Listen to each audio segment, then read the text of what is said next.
Superman est l'homme d'acier, le dernier fils de Krypton, l'un des plus grands et l'un des super-héros les plus puissants de toute la bande dessinée.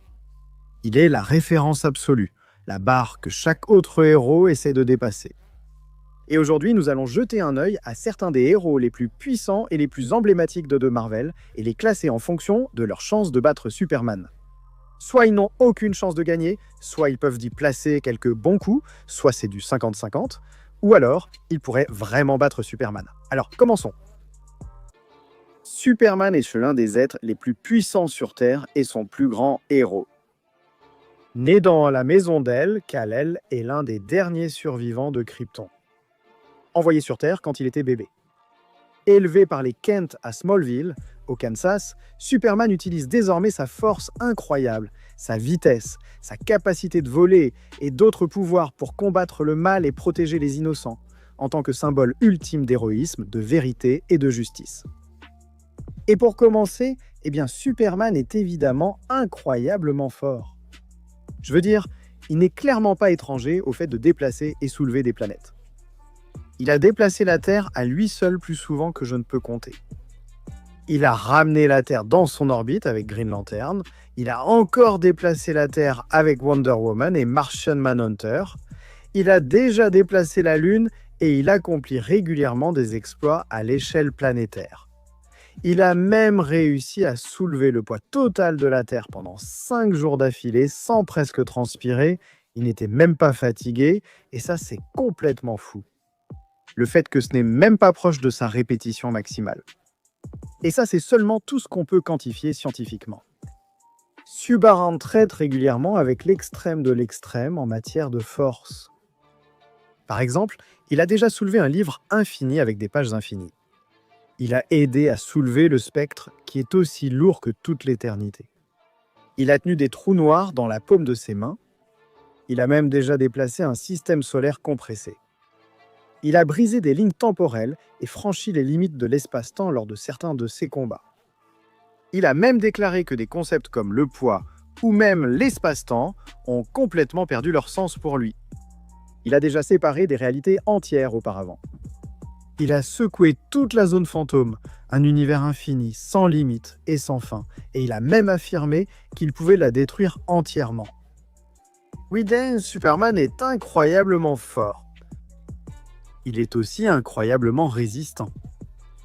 Comme, par exemple, quand Hawkman a frappé Superman avec la griffe d'Horus, qui selon Hawkman tire son pouvoir du noyau magnétique de la Terre, ce qui signifie qu'il frappait essentiellement Superman avec la planète elle-même.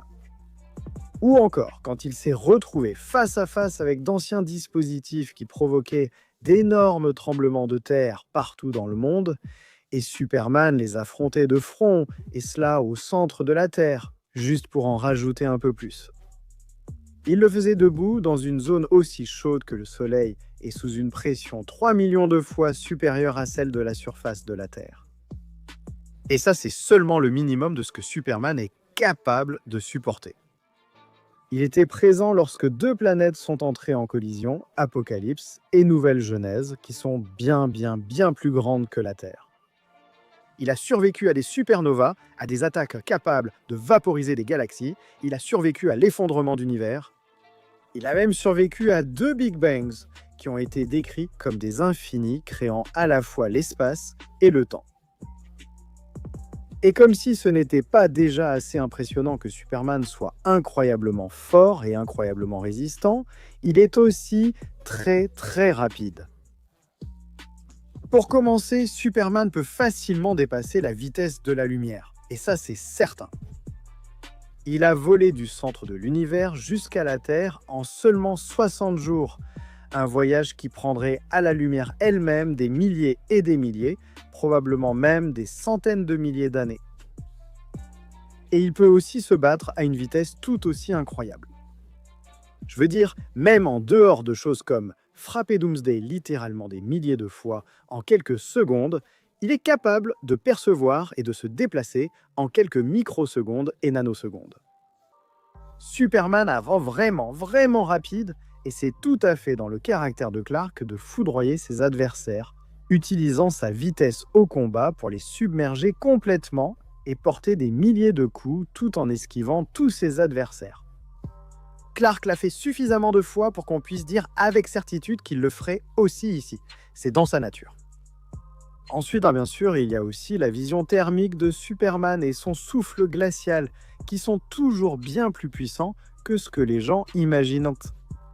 Je veux dire, il a déjà réussi à démolir des gens assez facilement avec sa vision thermique par le passé.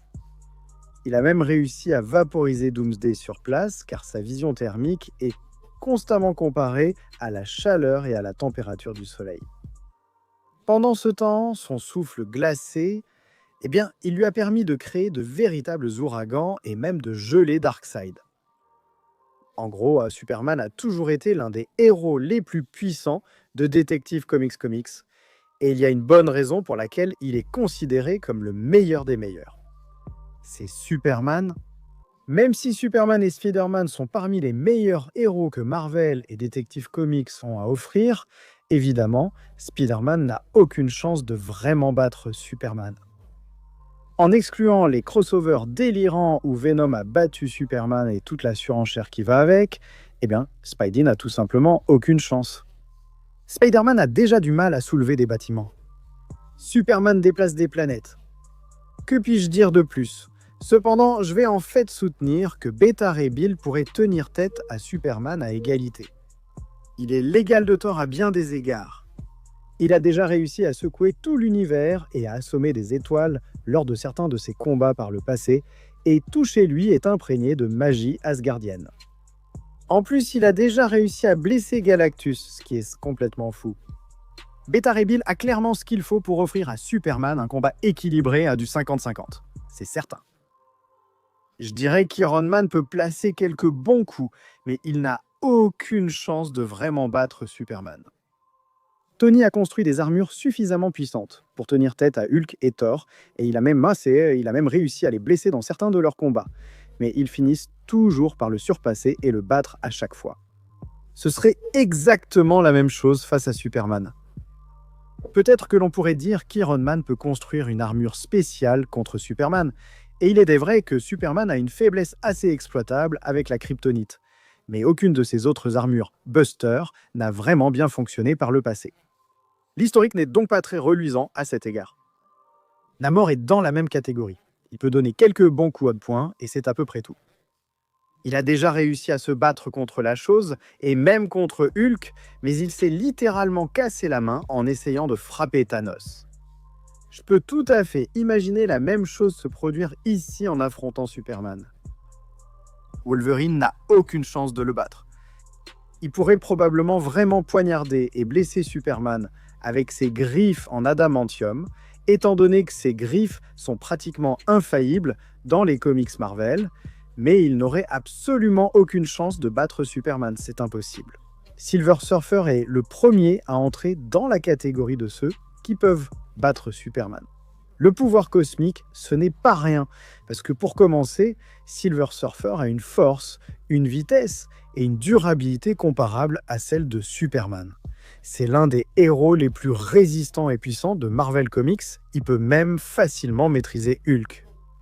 Mais ce n'est même pas juste un combat physique pour Surfer ici, parce qu'il possède littéralement n'importe quel pouvoir imaginable. Il peut manipuler l'énergie, manipuler la matière, il a une télépathie et une télékinésie puissante, littéralement n'importe quel pouvoir auquel tu peux penser. Ce n'est même pas tout, Surfer d'Argent a aussi la conscience cosmique, ce qui signifie qu'il peut littéralement apprendre et connaître les faiblesses de Superman, puis exploiter cette faiblesse, créer de la kryptonite ou une radiation de soleil rouge. Ce n'est même pas exagéré, on l'a déjà vu faire des choses comme ça auparavant. Superman peut probablement aussi battre Surfer d'Argent, il a tendance à perdre parfois, mais ne vous y trompez pas, Surfer d'Argent peut battre Superman. Mais tu sais qui n'a aucune chance de battre Superman ? Oui, Capitaine Amérique. Ils seraient là probablement de très bons potes et se respecteraient beaucoup, mais Steve n'a absolument aucune chance de gagner. Blue Marvel peut probablement placer quelques bons coups, et c'est sa limite. Il est très fort, très rapide et très résistant. Mais Superman est plus fort, plus rapide et plus résistant. Et genre de beaucoup.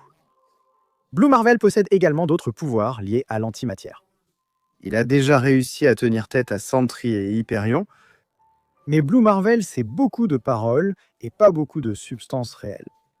On dit beaucoup qu'il fait partie des héros de haut niveau chez Marvel, mais il n'y a pas vraiment d'exploit concret pour le prouver. Et ça ne fait pas le poids face à Superman. Je vais dire que Sentry peut battre Superman. Maintenant, Superman peut clairement encore gagner le combat et battre Sentry. C'est Superman, quoi. Mais si tu enlèves l'instabilité mentale de Sentry, je sais que c'est un aspect intrinsèque du personnage, mais suis-moi juste là-dessus. Mais si tu fais abstraction des problèmes mentaux de Sentry, eh bien, on dit qu'il est immortel, omnipotent avec une puissance illimitée, et qu'il est le héros le plus puissant de Marvel, et ce, des milliards de fois. Et il n'a pas seulement la force physique pour tenir tête à Superman, mais il possède aussi des pouvoirs télépathiques complètement abusés, et la manipulation moléculaire. Eh bien, s'ils se battent tous les deux à leur meilleur niveau, alors je peux voir Sentry gagner. C'est serré, mais je pense que Sentry a les pouvoirs et les capacités pour vaincre Superman. La chose n'a aucune chance ici. Il était autrefois l'un des poids lourds de Marvel et l'un de leurs personnages les plus puissants, capable de se battre régulièrement contre Hulk.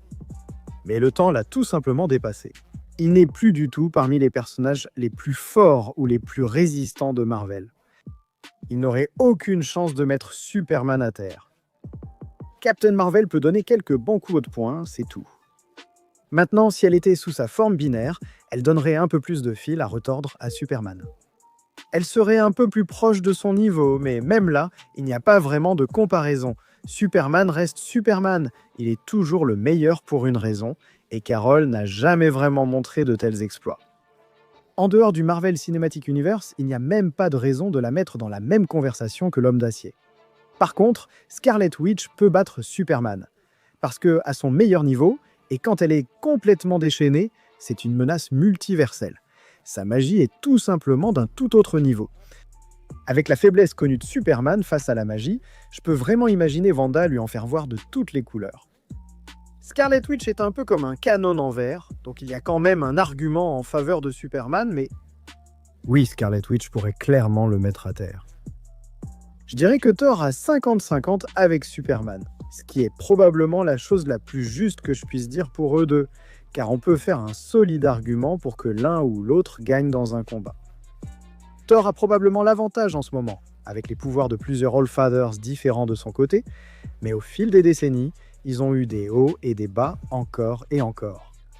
Ils sont probablement aussi forts l'un que l'autre, aussi résistants l'un que l'autre. Superman est définitivement le plus rapide des deux, mais cela est compensé par Thor avec Mjolnir et toute la magie et la polyvalence qui vont avec. C'est un combat très serré ici.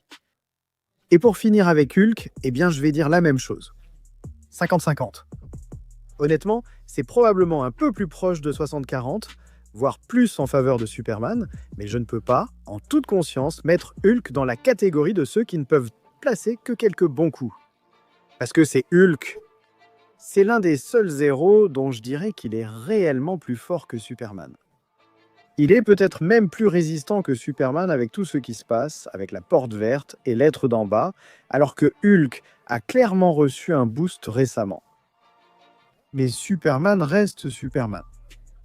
Il reste la combinaison parfaite de force, de résistance, de vitesse et de polyvalence. Et il gagnerait quand même ce combat la plupart du temps.